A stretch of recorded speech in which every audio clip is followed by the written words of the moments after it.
Column الف کو column بے سے ملائیے۔ جی اب آپ کے سامنے کچھ کالم الف میں لفظ لکھے گئے ہیں اور کچھ کالم بی میں لکھے گئے ہیں، آپ نے ان کو پڑھنا ہے اور پھر ان کو میچ کر دینا ہے۔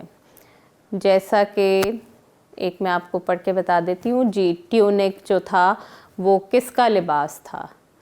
جی ٹیونک جو تھا وہ رومی جو لوگ تھے ان کا روایتی لباس تھا۔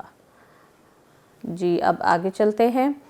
درج ذیل سوالات کے مختصر جواب دیجیے۔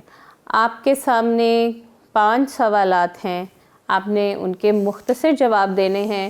جس طرح کہ ایک میں آپ کے لیے پڑھ دیتی ہوں، قدیم یونانیوں کی چند ایجادات کی فہرست بنائیے۔ جی ابھی ہم نے پڑھا کہ یونانیوں کی جو ایجادات تھیں ان میں پن چکی تھی، گھڑی تھی، جی بالکل صحیح، اور اسی طرح آپ نے باقی کی ایجادات بھی لکھ سکتے ہیں آپ، اور باقی کے سوالات بھی آپ پڑھیے اور ان کے جواب دیجیے۔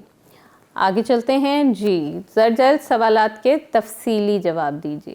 اب یہاں پر 2 سوال دیے گئے ہیں جن کے آپ نے تفصیلی جواب لکھنے ہیں۔ اس کے علاوہ آپ نے یونانی، رومی اور گندھارا تہذیبوں کی نمایاں خصوصیات کے ماڈل بھی بنانے ہیں۔ جو امید ہے آپ کو اس کی سمجھ آ گئی ہوگی۔ اب ہم اپنے اگلے سبق کی طرف چلتے ہیں جو کہ ہے قیام پاکستان میں صوبوں اور علاقوں کا کردار۔ اس سبق کی تکمیل کے بعد آپ اس قابل ہو جائیں گے کہ قیام پاکستان میں اپنے علاقے یا صوبے کی شرکت اور جدوجہد کی شناخت کر سکیں، قیام پاکستان میں سر سید احمد خان، بیگم رانا لیاقت علی اور بیگم جہاں آرا شاہ نواز کی خدمات جان سکیں۔ جی پاکستان، جیسا کہ آپ سب جانتے ہیں کہ پاکستان ایک عظیم جدوجہد کے نتیجے میں 14 اگست 1947 کو معرض وجود میں آیا۔ پاکستان کے ہر صوبے اور علاقے کے عوام نے تحریک پاکستان میں بھرپور حصہ لیا۔ آئیے ان پر ایک نظر ڈالتے ہیں۔ سب سے پہلے پنجاب کا کردار۔ برِ صغیر میں پنجاب ایک مسلم اکثریتی صوبہ تھا۔ علامہ محمد اقبال، سر میاں محمد شفیع اور ملک برکت علی پنجاب کے نمایاں رہنما تھے۔ 1906 میں سر میاں محمد شفیع نے پنجاب مسلم لیگ کی بنیاد رکھی۔ انگریزوں کے قبضے کے بعد پنجاب کے مسلمانوں نے سماجی اور فلاحی تنظیمیں بنانے کا کام شروع کیا۔ ان میں انجمن حمایت اسلام سب سے نمایاں تھی۔ سر سید بھی اس کی تعریف کرتے تھے۔ ان کی درسی کتاب پورے ہندوستان کے مسلمان پڑھتے تھے۔ ان تنظیموں نے نظریہ پاکستان کی اشاعت میں اہم کردار ادا کیا۔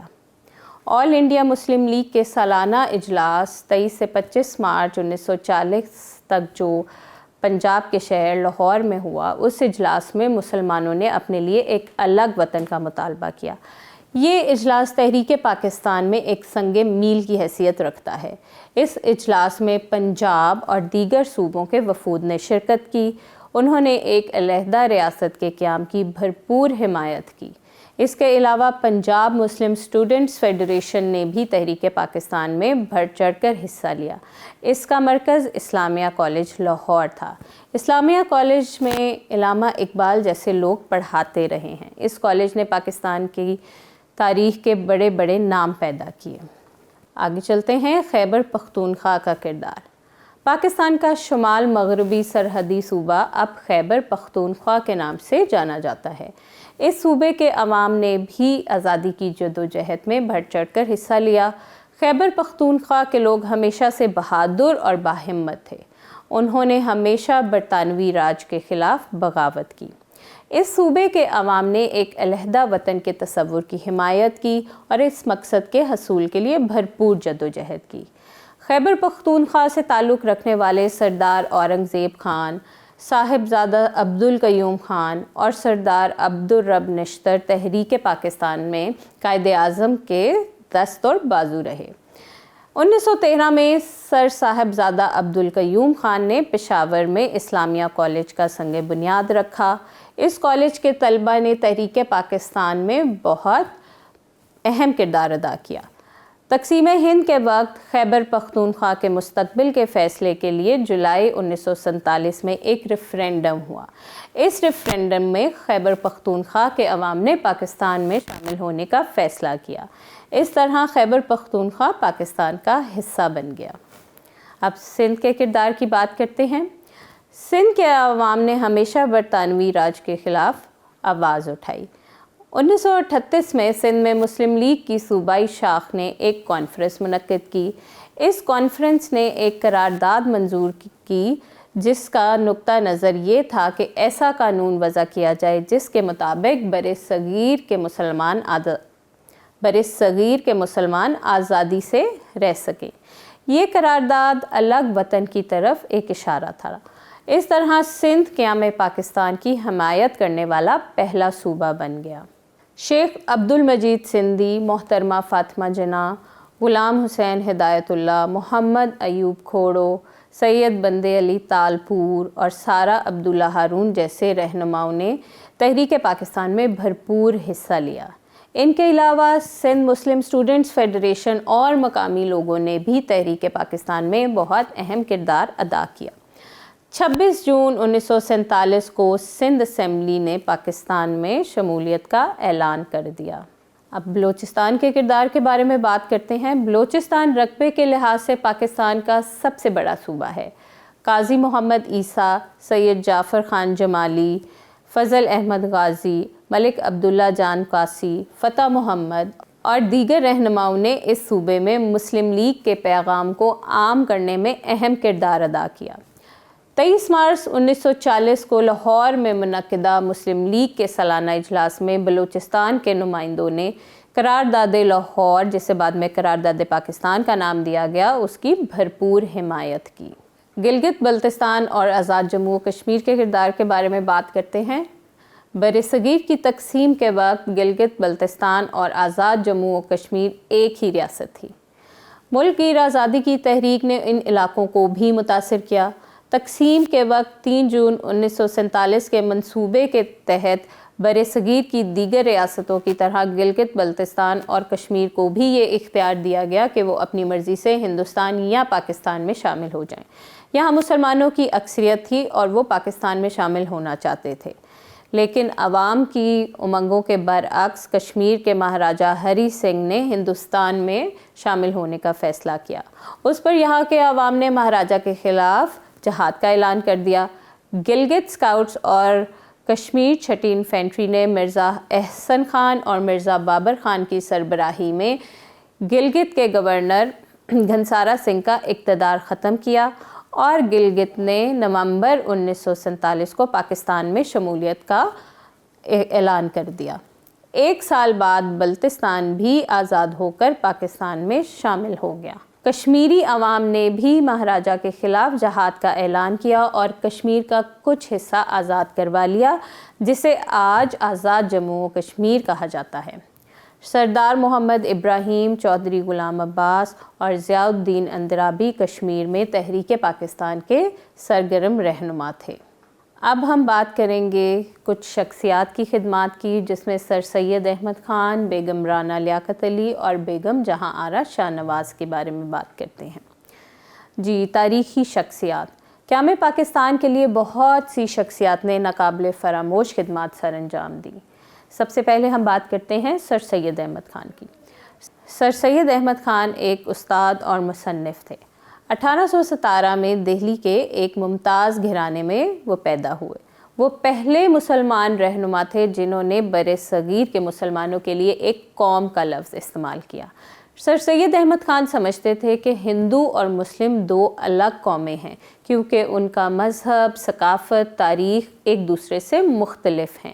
یہ دونوں قومیں ایک ساتھ نہیں رہ سکتی اور وقت کے ساتھ ساتھ دونوں قوموں کے مابین دشمنی بڑھتی جائے گی۔ ان خیالات کی بنیاد پر سر سید احمد خان نے 2 قومی نظریہ پیش کیا۔ انہیں 2 قومی نظریے کا بانی بھی کہا جاتا ہے۔ سر سید احمد خان جدید ذہن کے مالک تھے اور وہ چاہتے تھے کہ مسلمان خود کو جدید تعلیم سے آراستہ کریں۔ اسی مقصد کے لیے انہوں نے علی گڑھ تحریک کا آغاز کیا۔ اس تحریک کا مقصد مسلمانوں کو جدید تعلیم سے روشناس کروانا تھا۔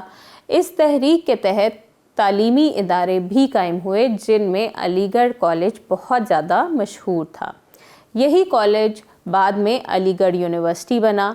علی گڑھ یونیورسٹی کے طلباء نے قیام پاکستان میں کلیدی کردار ادا کیا۔ سر سید احمد خان 1898 میں وفات پا گئے۔ اب بات کرتے ہیں بیگم رانا لیاقت علی کی۔ جی، حصول پاکستان کے لیے معاشرتی اور سیاسی جدوجہد میں خواتین کا بہت اہم کردار تھا۔ بیگم رانا لیاقت علی ان خواتین میں ایک اہم نام ہے۔ وہ 1905 میں لکھنؤ میں پیدا ہوئیں۔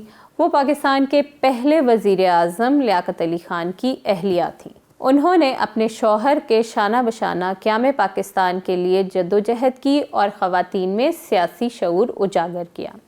1949 میں انہوں نے آل پاکستان وومن ایسوسی ایشن یعنی اپوا کی بنیاد رکھی۔ اس انجمن نے متعدد اسکول، کالج اور گھریلو صنعتیں قائم کیں تاکہ خواتین سیاست، تعلیم، معیشت اور دیگر شعبوں میں ترقی کر سکیں۔ وہ قیام پاکستان کے بعد سندھ کی پہلی خاتون گورنر بنی۔ 1952 میں انہوں نے اقوام متحدہ کی جنرل اسمبلی کے اجلاس میں شرکت کی۔ ان کا انتقال 1990 میں ہوا۔ اب ہم بات کریں گے بیگم جہاں آرا شاہ نواز کی۔ بیگم جہاں آرا شاہ نواز 7 اپریل 1897 کو لاہور میں پیدا ہوئیں۔ وہ آل انڈیا مسلم لیگ کے عظیم سیاسی رہنما اور سماجی کارکن سر میاں محمد شفیع کی بیٹی تھی۔ بیگم جہاں آرا شاہ نواز نے کم عمری میں ہی سماجی کاموں میں حصہ لینا شروع کر دیا۔ وہ آل انڈیا مسلم لیگ کی پہلی خاتون رکن تھیں۔ 1937 اور 1946 میں وہ پنجاب کی قانون ساز اسمبلی کی 2 بار رکن منتخب ہوئیں۔ وہ کچھ مدت کے لیے اپوا کی نائب صدر بھی رہیں۔ بیگم جہاں آرا شاہ نواز 1979 میں لاہور میں وفات پا گئیں۔ آئیے مشق کی جانب بڑھتے ہیں۔ یہ ایک ایکٹیویٹی ہے آپ کے سامنے۔ پاکستان کے مختلف صوبوں سے تعلق رکھنے والے چند ممتاز شخصیات کے نام لکھیں جنہوں نے تحریک پاکستان میں اہم کردار ادا کیا۔ جی، آپ کے سامنے نیچے کچھ صوبے ہیں اور علاقے ہیں جیسے پنجاب، خیبر پختونخوا، بلوچستان، سندھ اور پھر آزاد جموں و کشمیر اور گلگت بلتستان۔ آپ نے ان سے تعلق رکھنے والی چند شخصیات کے نام یہاں پر لکھنے ہیں۔ آگے چلتے ہیں۔ جی، درست جواب کا انتخاب کیجیے۔ یہاں پر کچھ سوال دیے گئے ہیں، ان کے نیچے آپشنز ہیں۔ آپ نے جو صحیح آپشن ہے اس کا انتخاب کرنا ہے۔ جی، جس طرح میں ایک آپ کے لیے پڑھ دیتی ہوں۔ بیگم رانا لیاقت علی خان گورنر بنی۔ جی، وہ کس صوبے کی گورنر بنی تھیں؟ سندھ کی، بلوچستان کی، پنجاب کی یا خیبر پختونخوا کی؟ جی، بالکل صحیح، سندھ کی۔ اسی طرح اب آپ باقی کے بھی پڑھیے گا اور پھر ان میں سے درست جواب کا انتخاب کیجیے گا۔ آگے چلتے ہیں۔ درست جملے کے سامنے ٹک اور غلط جملے کے سامنے کراس کا نشان لگائیے۔ آپ کے سامنے 5 جملے لکھے ہوئے ہیں۔ آپ نے ان کو پڑھنا ہے اور پھر ان کے آگے ٹک یا کراس کا نشان لگانا ہے۔ جس طرح ایک میں پڑھ دیتی ہوں۔ بیگم جہاں آرا شاہ نواز نے آل پاکستان وومن ایسوسی ایشن کی بنیاد رکھی۔ کیا یہ درست ہے؟ جی نہیں، یہ درست نہیں ہے، تو اس کے آگے آپ کراس کا نشان لگائیں گے۔ اسی طرح آگے چلتے ہیں۔ درج ذیل سوالات کے مختصر جواب دیجیے۔ یہاں پر 4 سوالات ہیں، آپ نے ان کے مختصر جواب دینے ہیں۔ جس طرح ایک میں پڑھ دیتی ہوں۔ 2 قومی نظریہ کیا ہے اور اس نظریہ کا بانی کون تھا؟ جی، جیسا کہ ابھی ہم نے پڑھا کہ سر سید احمد خان کو 2 قومی نظریے کا بانی کہا جاتا ہے، اور 2 قومی نظریہ یہ ہے کہ ہندو اور مسلم 2 الگ قومیں ہیں اور وہ اکٹھی نہیں رہ سکتی۔ اسی طرح آپ باقی کے بھی پڑھیے گا اور ان کے جواب دیجیے گا۔ جی، درج ذیل سوالات کے تفصیلی جواب دیں۔ اب یہاں پر 2 سوال دیے گئے ہیں جن کے آپ نے تفصیل سے جواب دینے ہیں۔ اس کے علاوہ ایک اور کام جو آپ کریں گے، آپ نے علی گڑھ یونیورسٹی کے بارے میں تحقیق کرنی ہے، اور اس کے بارے میں کچھ نیچے آپ دیکھیں ایک چارٹ دیا ہوا ہے۔ آپ نے علی گڑھ یونیورسٹی کے بانی کا نام لکھنا ہے، پھر یہ یونیورسٹی کب تعمیر کی گئی اور پھر اس کا مقصد کیا تھا اس کے بارے میں آپ چند لائنیں لکھیں گے۔ تو امید ہے آپ کو آج کے سبق کی سمجھ آ گئی ہوگی۔ آپ کا بہت بہت شکریہ، جزاکم اللہ خیر۔